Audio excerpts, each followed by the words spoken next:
اپنے معاملات اللہ کے سپرد کیا کریں. لیکن ان سب کے باوجود اگر مشکلات آ جاتی ہیں تو کوئی بات نہیں، مشکلیں آزمائشیں یہ اللہ کی طرف سے نبیوں کو آئی ہیں. حضرت امام رازی نے لکھا ہے کہ مکے سے لے کر طائف تک 70 ایسے نبیوں کی قبریں ہیں جن کی وفات صرف بھوک کی وجہ سے ہوئی ہے. تو ہم ایک دن کا فاقہ آ جائے، تھوڑا سا کاروبار نرم ہو جائے تو بابوں کے پاس بھاگ کے اللہ کے ساتھ شریک ٹھہرانے لگ جاتے ہیں. کیوں؟ کس وجہ سے؟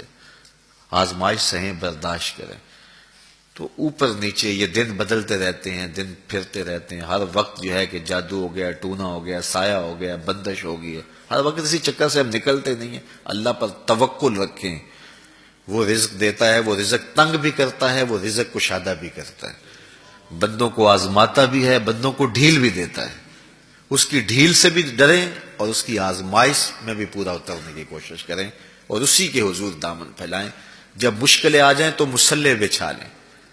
گھر کے بچوں کو بھی کہیں کہ یہ مشکل آ گئی ہے، لگتا ہے اللہ ناراض ہو گیا، چلو مصلح بچھاؤ.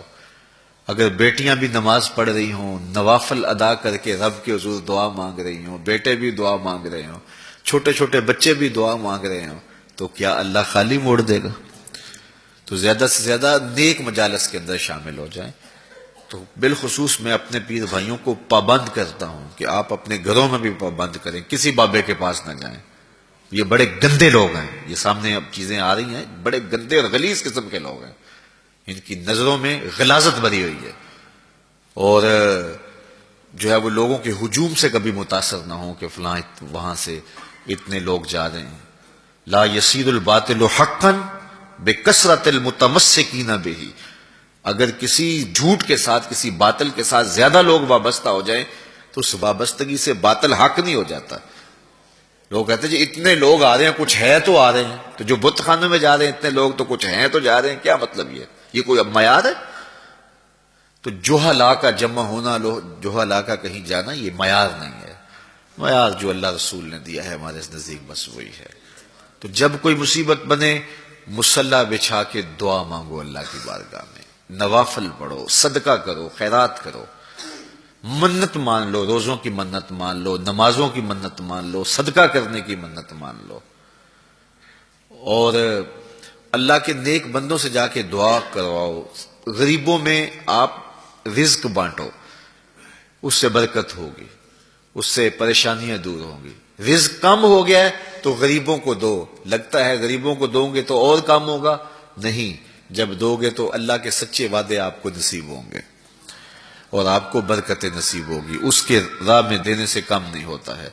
اس لیے میں یہ خاص طور پہ یہ باتیں اس لیے کر رہا ہوں کہ ان دنوں کے اندر بہت زیادہ جو ہے وہ اس طرح کے لوگ ہیں اور مختلف جو ہے وہ چینلز کے اوپر ان کو سامنے لایا جا رہا ہے. تو ان لوگوں سے اپنے دامن کو چھڑائیں اور صالحین کی صحبت کو اختیار کریں. صالحین کی صحبت سے آپ کو نور ملے گا، روشنی ملے گی.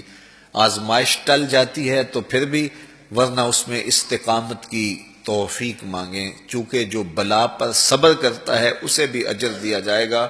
صحیح حدیث میں آتا ہے کہ اہل بلا کو قیامت کے دن جو صلہ دیا جائے گا تو دوسرے لوگ آرزو کریں گے کاش ہمارے جسم کو لوہے کی کینچیوں سے کاٹ دیا جاتا. تو یہ جو تکلیفیں آتی ہیں یہ گناہ اس سے جڑتے ہیں، اس سے درجے بلند ہوتے ہیں، اس سے اللہ کی قربت نصیب ہوتی ہے. تو مصیبت آئی تو بابے کے پاس بھاگ گئے، جو فاسق اور فاجر اور مشرکانہ عقائد رکھتا ہے اس کے پاس بھاگ گئے، تو پھر ایک مصیبت بھی سہی اور ایک اپنا ایمان بھی اجاڑا. اس لیے اس مصیبت سے جو باطنی فوائد ملیں گے، جو روحانی مرتبے بلند ہوں گے، ان کو حاصل کریں. تو غیرت کے ساتھ جینے کا ڈھب ہم سیکھیں، مت ایسے لوگوں کے پاس جائیں. اللہ آپ کو مجھے اپنی رحمتوں کے سائے میں رکھے.